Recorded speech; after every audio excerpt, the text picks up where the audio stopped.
Jim, I think you were asked early in the season, or maybe even before, about how Faion Hicks had developed and what he had worked on in the offseason. Whether he plays or not Saturday, what have you seen from him through these first three games, in particular in the Notre Dame game before he went down with that injury? Uh, Awesome to watch him play. You know, he got tested early. He got tested often in that game and did a tremendous job. You know, with the way things are going right now, you see how we're getting attacked, and it's just trying to create as many one-on-one situations on the outside. And you know, quarterbacks they're not asking them to be extremely efficient against us. It's just how many big plays can we hit? And if we hit some, we're going to have a good day. If we don't, you know, it might be a struggle. And that was kind of the approach to the day. And obviously, Fan was a guy who had to step up. C's got tested early as well, did a great job, but Fan was a guy consistently throughout the game, whether it was deep ball, quick game, didn't matter. Just thought he battled tremendous, did a great job. You know, big physical receiver that was using his hands and being physical with him. I thought he handled it great, and it was really fun to see him kind of take that step and have that game, you know, put that out there. And unfortunately, he had the injury, but just loved the way that he competed all day long. It's really the whole secondary.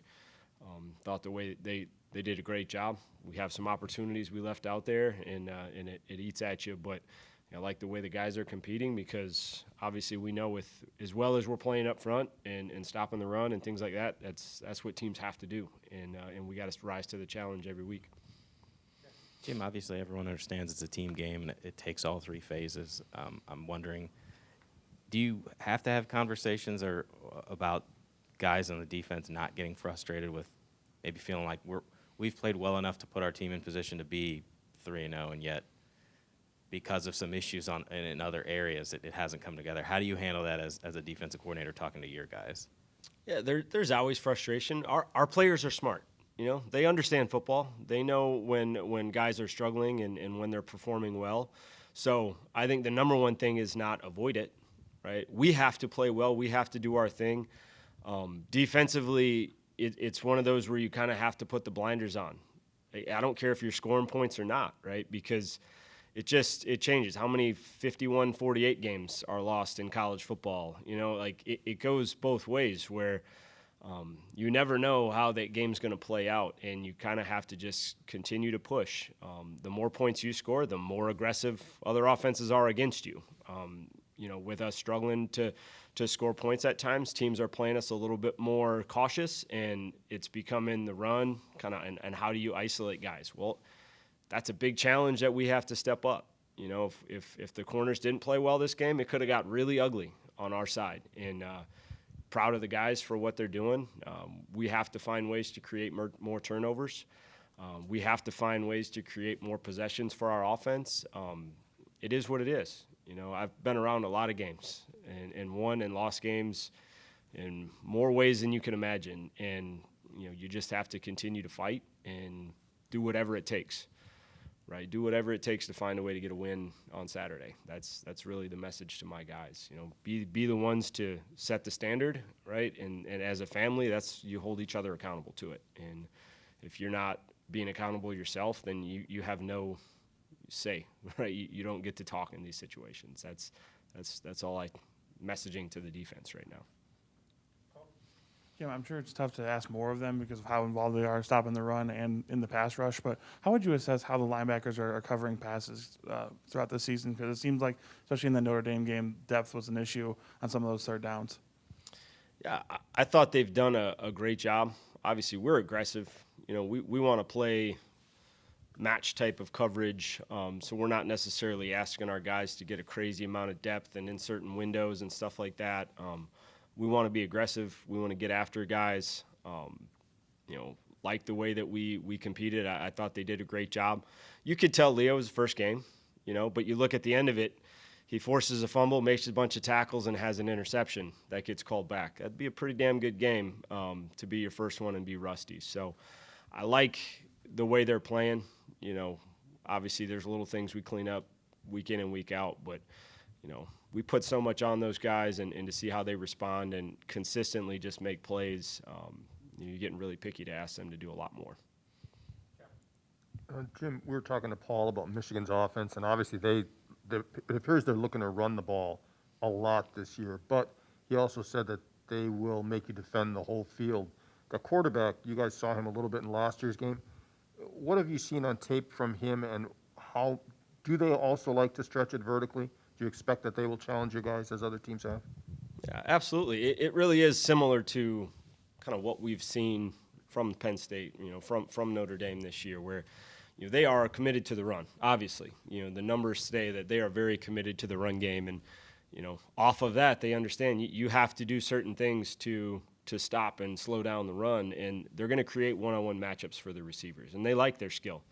They have a talented group of receivers, talented group of tight ends, and as good of backs as will play this year. So it's not just ground and pound. Obviously they've gotten leads where they've been able to just commit to it. They haven't really had to get uncomfortable and put much on the quarterback. That doesn't mean they can't or won't. But it's a lot of vertical shots in the pass game. They're trying to isolate corners, safeties, DBs down the field, and the scheme is there. They just haven't really had to get out of that comfort zone because they've had leads and they've been running the ball so well. So, I'm not falling for the trap that it's you have to go all in and stop the run because they can't throw the ball. That narrative's not true. They haven't had to yet. They haven't been forced into situations to really get uncomfortable or force a throw or force a pass. They've had leads. Their defense is playing great right now, and they're kind of just been able to stay very, straightforward in what they're doing. I know they can, and the quarterback did some good things against us last year. Obviously made a great touchdown, a couple great throws I remember in that game, and he's a talented kid. I know we recruited throughout the process, so what he can do throwing the football, and I like the way they're playing their offense right now. They have an identity, they're playing physical, and they're creating the matchups they want. Anytime you do that, you have to put a great plan together to put your guys in position to have success.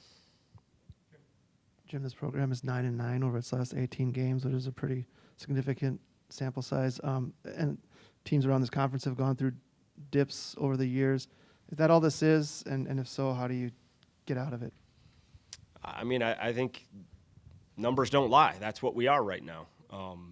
Can we be significantly more than that? Yes. Have we in the near past been more than this? Absolutely. So, it's on us to change the narrative right now. We have to win big games. We have to show up in crucial moments and find ways to get victories. Simple as that. Everyone in 2020 had reasons across the country. And I think I've said this before earlier this year. No one feels bad for the Wisconsin Badgers right now. It's on us to regain the confidence, right, to go out there and change what's the past has been and go out there and get some wins and, like I said, get the confidence back to where we feel like it should be. We have the talent to do it. We have the coaching staff to get it done. Now it's on us to take ownership of it and go make it happen. Jim, with Rodas Johnson, we saw some of the playmaking ability on that strip sack in the second half. Just how has he developed, especially from spring ball and fall camp? I know a lot of people talked about, a lot of players talked about how his progression and how he stood out there, but also just what attributes do you feel that he brings to that defensive line? Yeah, proud of Rodas. Obviously huge, impactful game. And he's a guy who brings great energy. He brings a ton of ability and been a little bit of a wild card, right? He goes rogue every once in a while and just – but it comes from a great place, man. The kid wants to be dynamic and he wants to change games for you. Sometimes you just got to dial him in and technically make sure he's sound, but love the energy he plays with. Guys feed off of it. He's one of those personalities that you can tell, players love him being in the huddle. They love him being on our defense. So little things we can clean up, but we're excited for this season to play out and hopefully for him to get more opportunities because he has some playmaking ability and obviously he showed that and had a huge one. You'd love that to be a huge turning point in the game. So proud of the work he's put in, and you go back to the spring, you saw that energy, you saw the effort that he plays with, and he's just got to continue to build on that. Kind of expanding on that a little bit, you guys ask a lot of Henningsen and Benton, and it appears that Mullins has been solid for you. has that second group allowed you to give those guys enough of a break in games where you feel they're fresh late, whether either in an obvious passing situation or just for a late crucial drive that they'll be good, that your starters? Yeah, that's the challenge for any second group. I don't care what team, what offense, defense, right? You have to push to earn those reps. You know, we're not going to hand them out, and there's a number of guys that we feel have taken that step to where we feel comfortable rotating, and there's another group of guys that's really close. In order to be a great defense and play with the energy, right, that we ask our guys to play with, you need to be able to count on that group. And I think you're starting to see a number of those guys kind of separate. You know, obviously with Rodas making plays, Spencer Lytle, CJ Getz, you know, those guys you count on. Mike Mascalunas, right, coming out in week 1, and you're seeing the corner group, Alex Smith, Dean Ingram, like those guys' roles continue to grow. You know, Trey Blaylock's a guy we have to continue to push. He causes a turnover the week before that. So, you know, that's the push with that whole wave of guys. How do you play consistent defense throughout an entire season? Is by having those guys be able to keep everybody fresh and be dynamic when you hit the field. You know, that's the challenge. You got to be consistent. You got to have the ability to make plays when you touch that field. Otherwise, we're probably going to ride the guys that you trust and make them push through. And that's the right answer at sometimes as well.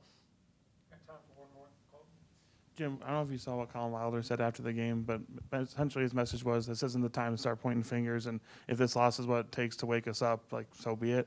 Is that what the leadership that you've seen from him in your room the last year plus that he's been on the field? Yeah, I mean, Colin is probably one of the most committed. We have a great locker room. You know, you put him in the conversation of one of the most committed, you know, vocal leaders on this team. And I think everyone respects him.